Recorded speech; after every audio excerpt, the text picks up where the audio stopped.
desde las cloacas de Nueva York. Por más de un año, un asesino despiadado merodeó en la ciudad de Nueva York. Soy un monstruo. Soy el hijo de Sam. Un hombre gritaba, ayúdenme, ayúdenme. Sam gusta de beber sangre. La joven sangraba. Ve y mata. Ordena el padre Sam. Sus presas eran los jóvenes y vulnerables. Detrás de la casa descansan algunas, sobre todo jóvenes violadas y trozadas, desangradas, solo huesos ahora. A continuación, nuevos hechos y nuevas interrogantes sobre el hijo de Sam y los asesinatos en serie que aterraron a una ciudad.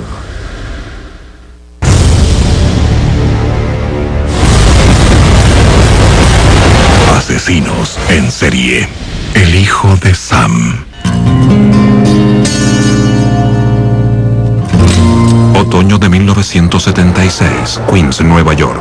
Era una época despreocupada para el veinteañero Carl Denaro. Chicas, autos, deportes, los Mets, los Jets, el béisbol. En 5 días más ingresaría a la Fuerza Aérea y disfrutaba sus últimas horas en casa. Quise dejar asuntos arreglados y divertirme algo más antes de ir al servicio.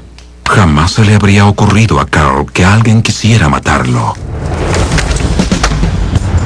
El 23 de octubre comenzó como cualquier otro sábado. Me levanté a eso de las 11 o 12, me duché y fui a jugar básquetbol. Carl y sus amigos eran conocidos como los chicos de Flushing, el nombre de su barrio en Queens. Más o menos a las 6, un amigo, Timmy, pasó por mí y fuimos juntos a un bar. El bar estaba lleno de amigos que deseaban decir a Carl adiós y buena suerte. En el grupo figuraba Rosemary Keenan. Era muy divertida, tenía grandes ojos marrón, lo recuerdo bien. Sí, empezamos a coquetear y al rato subimos a su auto y nos dirigimos a una calle oscura de la vecindad.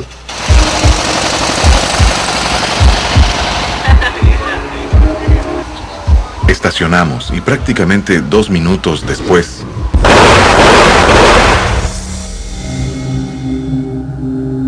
volaron trozos de vidrio.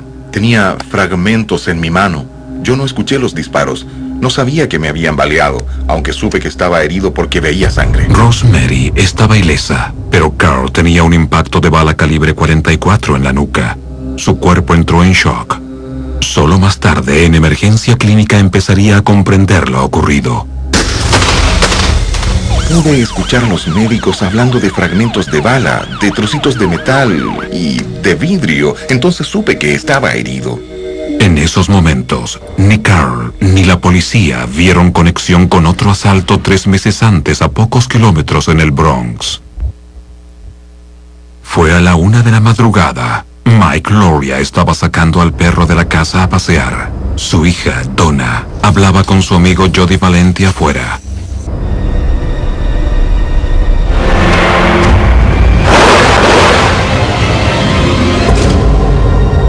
Mi esposa entró gritando al vestíbulo. Corrí a ver. Cuando llegué la encontré muerta en la calle. Donna Loria murió después que una bala le perforara el cuello.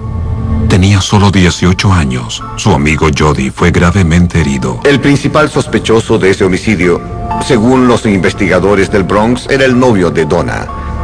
Miembro menor de la mafia como mensajero de juego ilegal y que poseía un arma calibre 44 comprada en Texas. Era el sospechoso número 1 y lo interrogaron, controlaron y vigilaron. Por su parte, en Flushing, la policía buscaba a alguien en la vecindad que odiara a Carl Denaro lo suficiente para matarlo.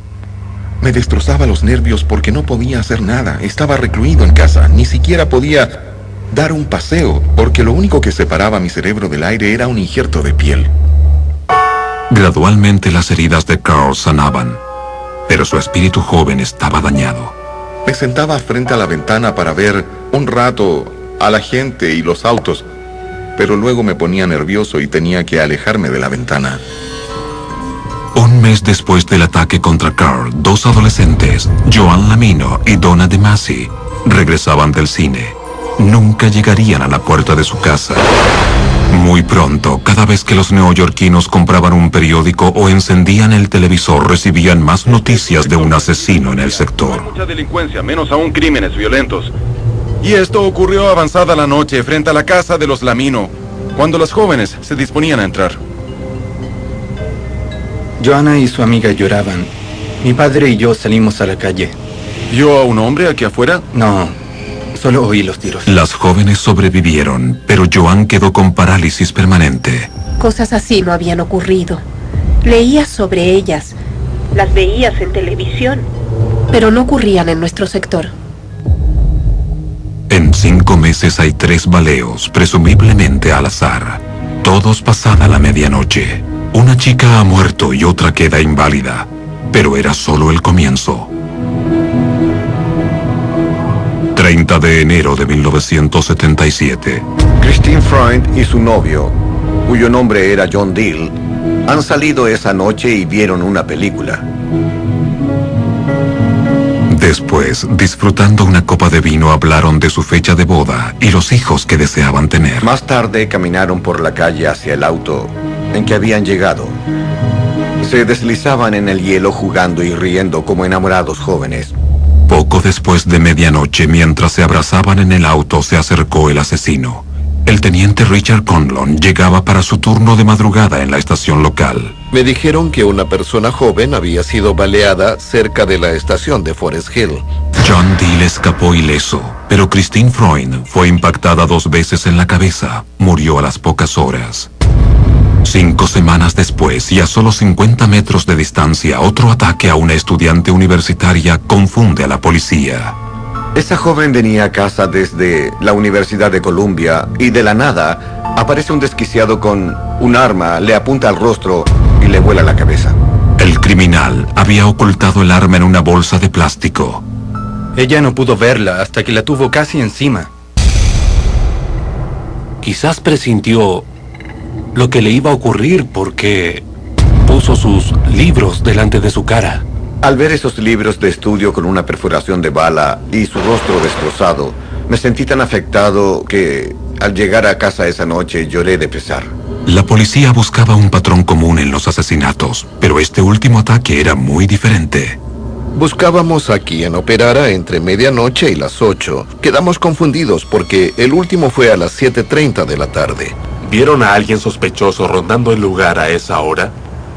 Hubo una persona que corrió de la escena del crimen descrito como un adolescente. Algunas personas han relacionado este tiroteo con el asesinato de la señorita Freund el 30 de enero. A esta altura de nuestra investigación, no tenemos razón para creer que los casos están conectados. La evidencia balística no ha estado disponible para nosotros todavía y aún no hay información sobre eso. Uno de los problemas que hay con la identificación de armas de fuego mediante las balas es que los proyectiles suelen deformarse mucho para identificarlos. El metal se deforma cuando impacta un cuerpo y toca algo más, y eso imposibilita una comparación. Pero a veces la evidencia se oculta donde menos se piensa. La noche del ataque criminal, Carl Denaro estaba con Rosemary Keenan en el Volkswagen de ella. Poco después, ella limpiaba su auto y al quitar una vieja manta para sacudirla, cayó una bala. Recibí un mensaje del laboratorio de balística. Llamé al detective Simmons, quien me dijo: Joe, tenemos una igual. Cuando traje la evidencia a mis jefes y les dije que indicaba que estábamos ante un asesino en serie, se sobresaltaron. Me dijeron: ¿qué tratas de hacer? ¿Aterrorizar a la ciudad? En marzo de 1977, la policía de Nueva York investigaba 5 ataques sin motivo aparente. 3 personas jóvenes habían muerto y otras 4 padecían graves lesiones. El caso más reciente de Virginia Voskerichian se sumaba al desconcierto. Virginia era una estudiante destacada. No tenía novio ni enemigos. Su muerte estilo ejecución pondría a la policía en el rastro del criminal y el arma asesina. Se asignó a 30 detectives. La mitad de los agentes investigaría el círculo social de las víctimas. La otra mitad trabajaría en terreno. Enfrentamos a un asesino en serie. Aparentemente, sin motivo conocido, está matando a jóvenes inocentes. Había que atraparlo antes que actuara o tal vez en el momento mismo. Tendimos unas trampas.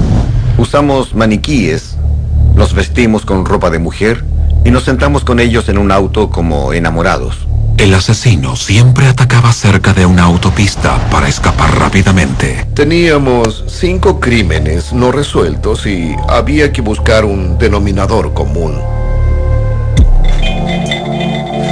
Los testigos sobrevivientes dieron retratos hablados, pero cada bosquejo era distinto al anterior.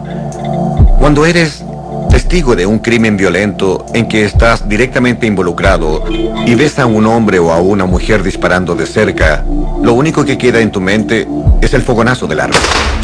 No recuerdas el rostro. Con todo, la policía se esforzó por producir un perfil físico. Hombre blanco de 25 a 30 años, 1,80 m, complexión mediana, cabello oscuro. La policía y la prensa lo apodaron el asesino calibre 44. Hay gente que es muy buena para recordar todo tipo de detalles en el rostro y la ropa de las personas. Pero cuando los crímenes se multiplican y numerosos testigos dan su versión de lo que vieron en la escena, uno queda con una variedad de datos. Por tanto, diría que ese tipo de evidencia no es siempre confiable. Patrulleros de apoyo. La policía se mantuvo en alerta máxima, explorando todos los distritos. Sin embargo, el asesino circulaba en ellos como si fuera invisible. Valentina Soriani y Alexander Isao disfrutaron una velada en Times Square con cena y una película. Al regresar la joven pareja a casa, cerca de las 3 a.m., los detectives que patrullaban el área terminaron su turno.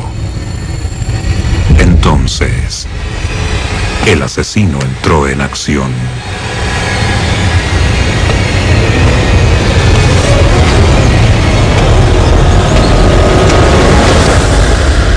Valentina Soriani murió con 2 balas calibre 44 en la cabeza. Ella llevaba un brazalete en su muñeca izquierda, que le había regalado su padre, y en la morgue se proponían cortarlo con un gran par de tijeras. El detective Coffey tenía una hija de casi la misma edad. Yo me acerqué, lo aparté y retiré correctamente el brazalete que él codiciaba y se lo entregué a su padre. El misterioso pistolero destruyó 2 vidas esa noche y literalmente desafió a la policía. En la escena del doble crimen en el Bronx de Soriani e Isao, hallaron una carta dirigida a mí. Teniente Borrelli, homicidios, Queens. Policías motociclistas fueron los primeros en llegar a la escena. Los motoristas no estaban habituados con investigaciones de homicidio. Encontraron el sobre con la carta y, por cierto, varios lo tocaron y nos obligaron a un proceso de descarte de huellas. Lamentablemente, con toda esa manipulación del documento, las huellas latentes pudieron mancharse o incluso arruinarse. Pero el equipo científico forense de Nueva York empezó a trabajar. Eran 2 páginas, hojas sueltas perforadas. Determinamos que pertenecían a un bloc de notas. Estaban escritas con grafito y luego se examinó para encontrar dactilares latentes. Debimos tomar huellas digitales de todos los policías de tráfico que habían estado en la escena para descartar huellas y llegar a las del criminal. Después de cientos de horas de exhaustivo análisis, los científicos forenses tuvieron ante su vista huellas palmarias del asesino. Estoy muy ofendido porque usted considera que yo odio a las mujeres. No es así, pero soy un monstruo. Soy el hijo de Sam. Se acercaba el verano en Nueva York y la tensión aumentaba rápidamente. El asesino calibre 44 había extinguido ya 5 vidas jóvenes. Otras 4 lograron sobrevivir al terror. En medio de la noche, en las vecindades vacías de la ciudad, hay un sujeto de mirada enloquecida con un bulldog 44 en la mano. Había temor. La gente estaba casi en pánico. Con cada nuevo asesinato, el terror en la ciudad resultaba incontenible. Solíamos reunirnos en la puerta de nuestras casas para charlar, pero eso ya no es posible. Todos se encierran. Ahora miro sobre mi hombro en el auto. No hay que correr riesgos. Dispara a mujeres jóvenes de cabello castaño. Los salones de belleza se llenan de mujeres que quieren lucir rubias de cabello corto. Baleó a 2 de las chicas a no más de 6 calles de mi casa. Y el sector está totalmente desierto al anochecer. Conozco una joven que cubre su cabello castaño con una peluca rubia. La publicidad era increíble. Cada vez que encendías el televisor o la radio o leías un periódico, era la gran noticia. La fuerza de tarea policial se aumentó a 300 y aún no bastaba. Dígame. Unas 5.000 llamadas saturaban las líneas cada día. Nos llamaba toda clase de personas. Si no les agradaba a su vecino, lo denunciaban. Y alguien tenía que investigar. Muchos eran señalados por sus novias, sus esposas o sus padres como posibles asesinos. Entrevistamos a más de 15.000 personas. Era increíble. La policía estaba desesperada por detener al asesino y usaba cualquier medio. En mi opinión, y en la de las personas con que trabajo, había que encontrarlo y matarlo. ¿Lo discutimos entre nosotros? Sí. ¿Era política del departamento? No. Sumada al nivel de estrés, una nueva evidencia creaba una sospecha interna. Nos llegaban indicaciones de todas partes sobre que era alguien que pertenecía a la fuerza policial. Se debía a la descripción del asesino. Asumía una postura que se nos enseña en el campo de tiro. Consiste en apuntar el arma con los brazos extendidos. Cuando todo dato parecía llevar a un callejón sin salida, surgió una pista insólita. La secretaria de Jimmy Breslin había abierto una carta del asesino. Ella me llamó para decirme, tengo una carta que no me gusta, es muy siniestra. Sin duda una mente enferma. Lanzaba improperios como un volcán lanza fuego. No era un mensaje racional en absoluto. Todo era producto de una esquizofrenia brutal. Hola, desde las cloacas de Nueva York, colmadas de excremento de perro, vómito, vino rancio, orina y sangre. Hola, desde las alcantarillas de Nueva York, que tragan las exquisiteces lavadas por los camiones de limpieza. Quizás nos veamos cara a cara un día, o tal vez me hagan pedazos los polizontes con sus humeantes 38. Firmaba, hijo de Sam. Debido a esa carta, Breslin fue parte de la investigación. El desquiciado mensaje insinuaba nuevas muertes, sobre todo porque el primer aniversario de la serie de crímenes se acercaba. Dime, Jim, ¿qué publicarás el 29 de julio? Puedes olvidarte de mí si quieres, porque no me agrada la publicidad. Sin embargo, no olvides a Donna Lauria y no dejes que el público termine olvidándola. Era una chica muy dulce. El asesino parecía tener un apego especial a su primera víctima, Donna Lauria, una tecnóloga médica de 18 años que murió en la escena del crimen. Con 2 asesinatos recientes a pocas calles de su casa, el columnista Jimmy Breslin se inquietó por su esposa y su hija. Mi familia debió dejar la ciudad por largo tiempo. La casa quedó vacía, solo yo y la alarma. Bajo el título Ríndete ahora, Jimmy Breslin escribió: La única manera que el asesino termine esta situación torturante es que se rinda ante mí. Una noche de fin de semana en junio, Judy Plácido y su amigo Sal Lupo estaban hablando afuera de la discoteca más popular de Queens. Ese hijo de Sam se aparece de la nada. Es terrible. Uno nunca sabe dónde puede estar. Sí, no hay nadie. Nadie salió esta noche. Tienen miedo. Sí, ¿pero en qué están pensando? ¿No salir jamás? Mientras hablaba, Judy sintió un eco en el auto y un zumbido en los oídos. Luego quedó desconcertada y mareada. Al mirarse en el espejo retrovisor, se vio cubierta de sangre. En este caso no mató a ninguna persona. Y después de disparar a la pareja, se dirigió a su auto. 2 detectives se le acercaron. Mientras hablaban, él tenía el revólver Bulldog calibre 44 en una bolsa de papel marrón. Por radio llegó un código de disparos de arma en la calle 211 y Boulevard Northern.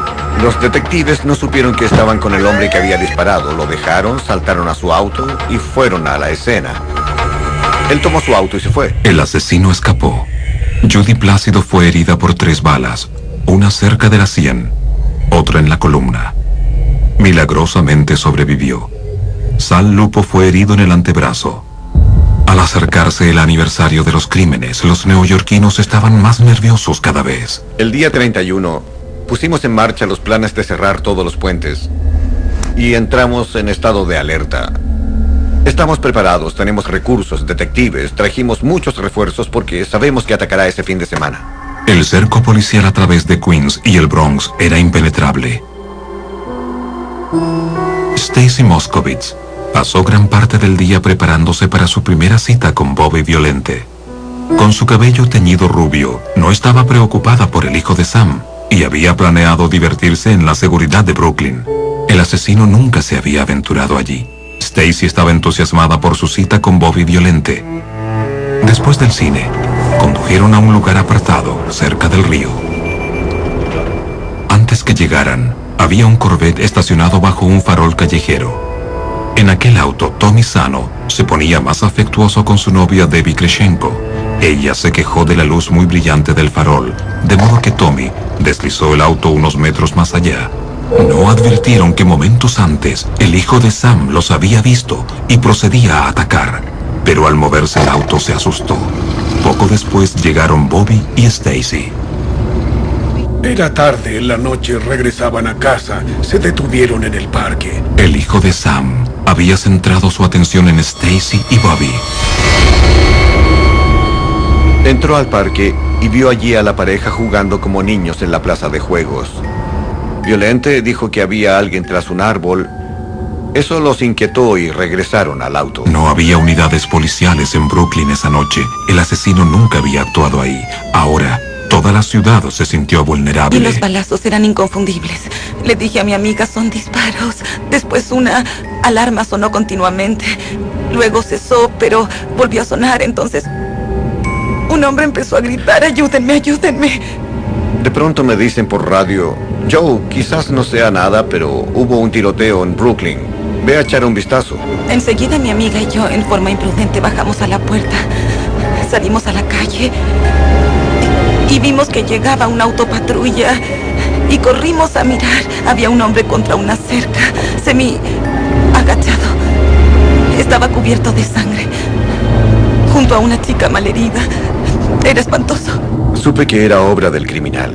Habíamos terminado ahuyentándolo de su territorio habitual en el Bronx y Queens a un sector muy diferente, a 16 kilómetros de distancia. Era todo un desastre. La pareja fue llevada a un hospital. Bobby estaba casi totalmente cegado por las balas que habían lacerado su cráneo. Stacy estaba mucho peor. Las fracturas y heridas en la base del cerebro son realmente graves. Debo decir que las posibilidades no son muy buenas. En el curso de un año, el hijo de Sam había atacado 8 veces. 5 de sus víctimas habían muerto y una se aferraba a la vida. Toda la tecnología del mundo no nos ayudará a atrapar al sujeto. Lo que puede ayudarnos es su ego, su vanidad y su afán de figurar en los titulares de la prensa. Después de meses de buscar a un asesino invisible, la policía va a tener una oportunidad. Estábamos cerca. El 2 de agosto tuvo una tarde oscura en Nueva York. Stacy Moskowitz murió en el hospital Kings County tras una vigilia de 28 horas de sus padres. Tenía 20 años de edad.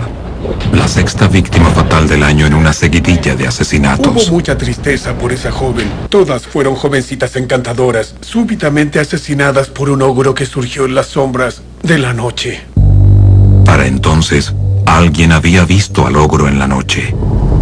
Tommy Sano estaba aparcado delante del auto de Bobby y Stacy. Logró ver al asesino en su espejo retrovisor. Lo describió como un hombre alto y delgado, con camisa gris fuera del pantalón y mangas enrolladas. Parecía en buena forma física, porque después de disparar, salió corriendo velozmente hacia el parque. El nuevo rostro del asesino, un perfil alto y delgado, con cabello rubio abundante y revuelto. Varios testigos habían visto un Volkswagen amarillo alejándose de la escena. Pero 2 calles más allá, otro testigo informó de un hombre sospechoso junto a un sedán. Una mujer dijo a los detectives que un auto había sido multado por obstruir un surtidor de agua para incendios. Cecilia Davis estaba en la acera esa noche paseando a su perro. Vi a un agente haciendo boletas de multa. La señora Davis vio a un hombre que corrió a su auto, un Ford Galaxy. Quitó la boleta del parabrisas, observó que los agentes seguían extendiendo multas a otros autos y se acercó a uno de ellos. El hombre en cuestión estaba a varias calles de distancia de la escena al ocurrir el crimen, pero la policía pensó que podía haber visto algo. Ubicamos un auto que resultó ser de Yonkers, Nueva York, de David Berkowitz. No hubo respuesta en la casa de Berkowitz. Trataron entonces con la policía de Yonkers. ¿Cuartel de policía 82? Quiero contactar al señor David Berkowitz. ¿El de calle Pine 35? ¿Usted lo conoce? Es el sujeto que parece responsable. Mi padre estuvo allí el sábado. La operadora de la policía de Yonkers era Whit Carr. Su padre, Sam, había hecho una denuncia a la policía. Sam Carr había estado en el precinto 109 hablando sobre un vecino, David Berkowitz, que había disparado a su perro. Whit dijo que Berkowitz también había escrito cartas con amenazas a su padre. Sin advertir que había tropezado con el asesino, la policía de Brooklyn envió solo un par de detectives a la casa de David Berkowitz en Yonkers. Llegaron al lugar y ahí estuvieron observando el auto. Vieron una bolsa de lona en el asiento trasero, con el cañón de un arma asomado. Uno de los detectives forzó la cerradura sin orden de búsqueda y descubrió que había una ametralladora. Una carta con planes detallados para abrir fuego en una discoteca de Southampton se halló en la guantera. El detective dejó el auto cerrado otra vez. Informa a su colega que irá por una orden de allanamiento al juzgado local y en ese momento Berkowitz sale de su edificio y los detectives que se han apartado lo ven subir al auto llevando una bolsa de papel marrón. Le dicen, ponga sus manos en el tablero y no se mueva. Berkowitz se vuelve y comenta, me tienen. Un agente pregunta, ¿a quién tenemos? Él añade, tienen al hijo de Sam. Al lado tiene la bolsa de papel con el arma calibre 44 que ha usado para asesinar a una serie de personas. Y fue todo. No se resistió en absoluto. Tomó todo con filosofía. Jefe Keenan, ¿qué parecido tiene él con el último retrato hablado que circuló? Tiene más parecido con el primer bosquejo. ¡A los leones! Sí. Lo capturamos el 10 de agosto de 1977. Durante toda una semana, en cada restaurante que íbamos, en cada bar que entrábamos, recibíamos ovaciones porque todos nos conocían por la publicidad. No podías pagar una copa, no podías pagar una comida. Las mujeres se acercaban para abrazarte y besarte. A mi esposa no le gustó eso, claro. Había una subametralladora con varios clips de munición y un revólver Bulldog 44 cargado. ¿El Bulldog 44? Bueno, están probándolo, pero anticipo que los resultados serán positivos. Efectuaron el mayor despliegue en la historia del departamento de policía antes que se secara la tinta en el prontuario de Berkowitz.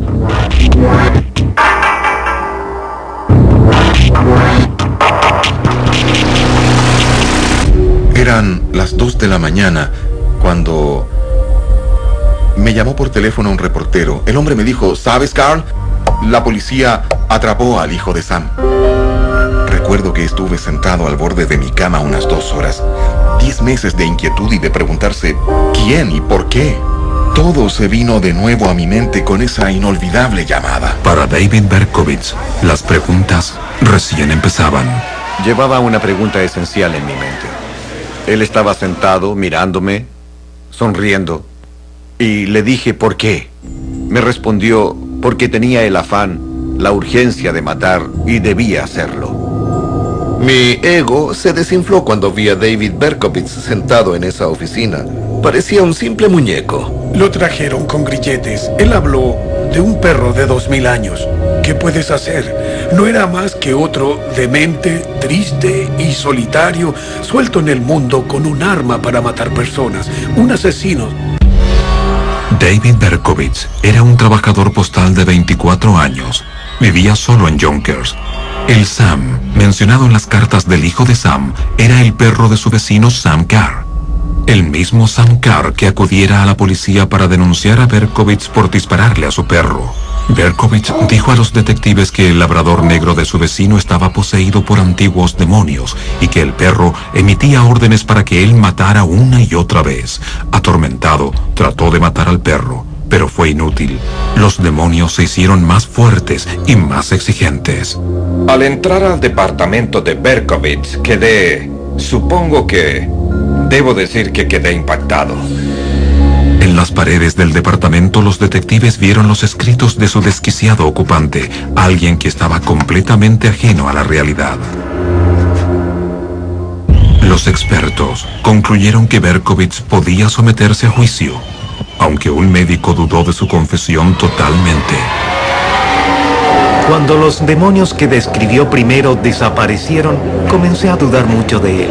Los periodistas también sospechaban. Este hombre bajo, de caminar lento y sonrisa impávida, no parecía capaz de efectuar los asesinatos del hijo de Sam. Sería injusto decir que tanto la policía y como la alcaldía soportaban una enorme presión pública para atrapar a alguien. Si usted insinúa una presión política, eso es ridículo. Había que hacer algo.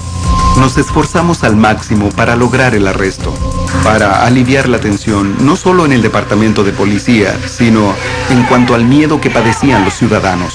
Las emociones se intensifican en Nueva York al empezar el juicio. Asesinos como estos tienen que ser condenados a la silla eléctrica, fusilados o ejecutados de algún otro modo. Aún quiero ojo por ojo y diente por diente. Lo quiero muerto. Muerto. Lo quiero muerto. Muerto.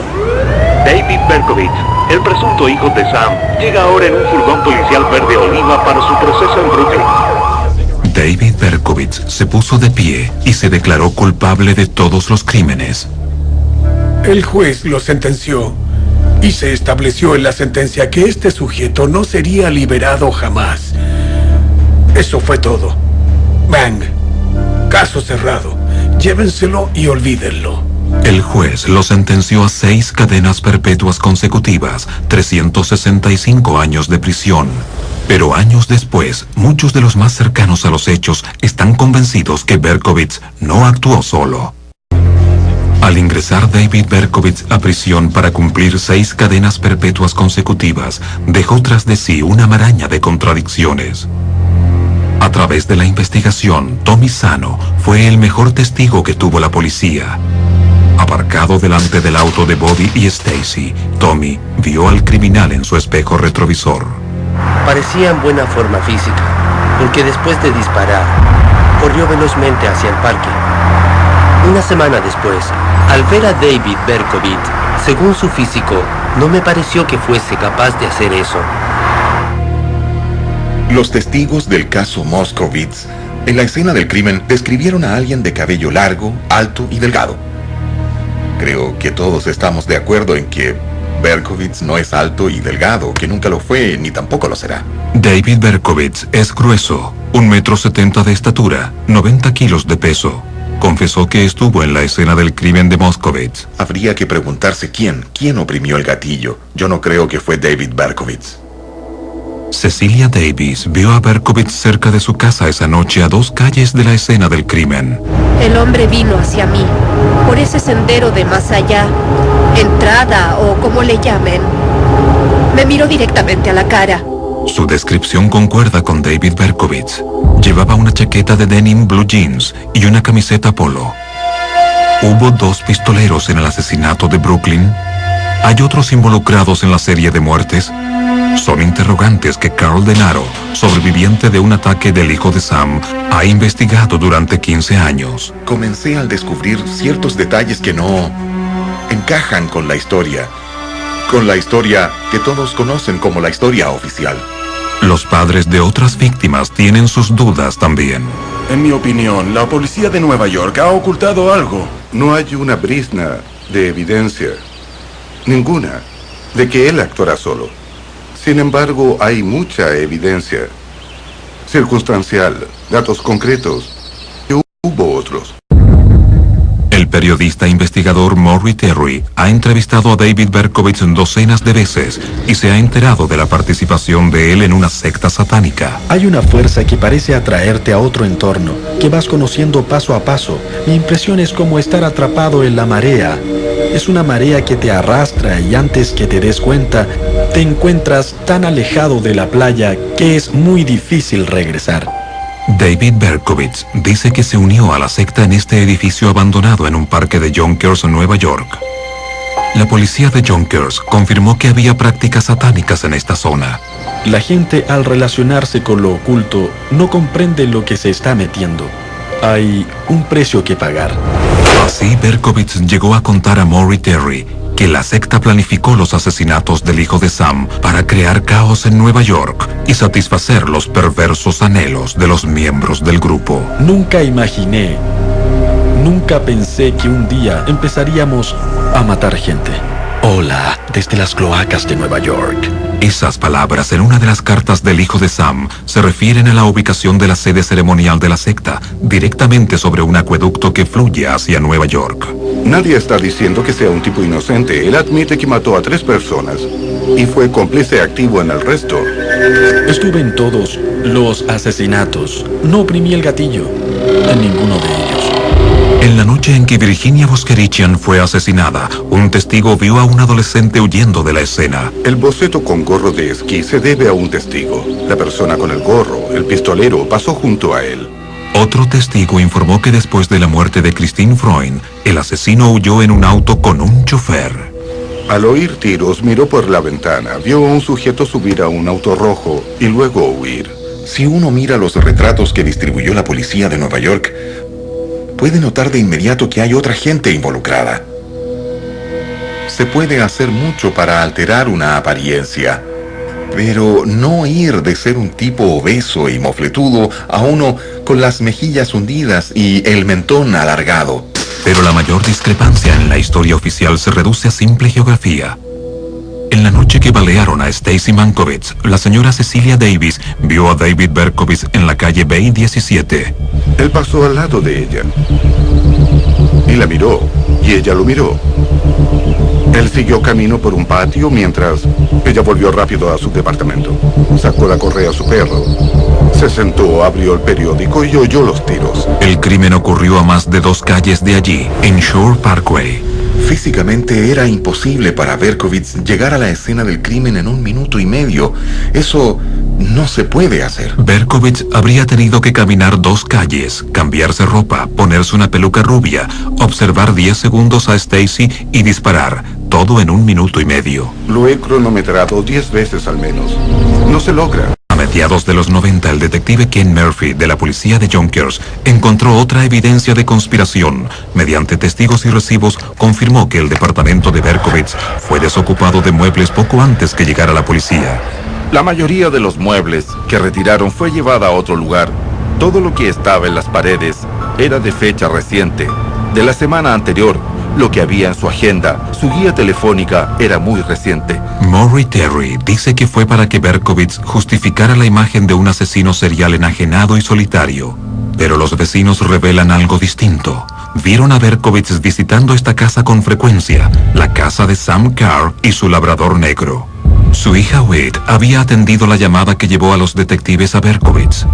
David también conoció los hijos de Sam, Michael y John, que supuestamente pertenecieron a la misma secta satánica.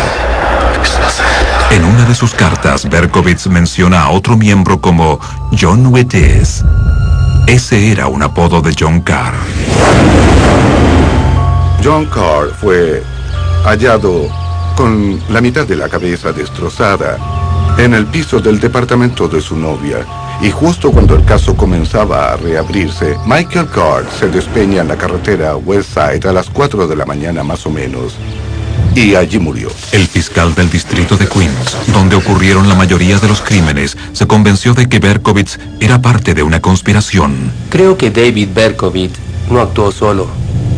Que, de hecho, otros cooperaron, ayudaron y encubrieron en la perpetración de los crímenes. Sin embargo, no encontró apoyo para una nueva investigación. La idea de una maquinación tras los asesinatos del hijo de Sam puede parecer exagerada, pero para quienes vivieron los hechos, tanta evidencia no debe ignorarse. Siempre presentí, desde un principio, que había algo más. Hay una secta involucrada en esto. Y por eso digo que él no está solo. No actuó solo. Teme abrir la boca. No es posible que haya sido un solo hombre. Estoy convencido en un 100% que más de un pistolero participó en los ataques del hijo de Sam. Ahora están libres en las calles.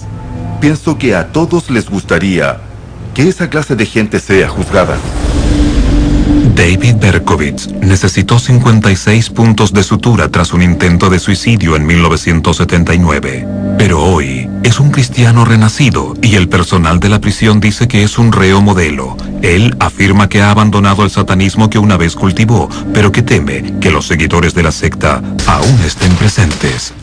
Son muy peligrosos. Pienso que están más refinados, más ocultos.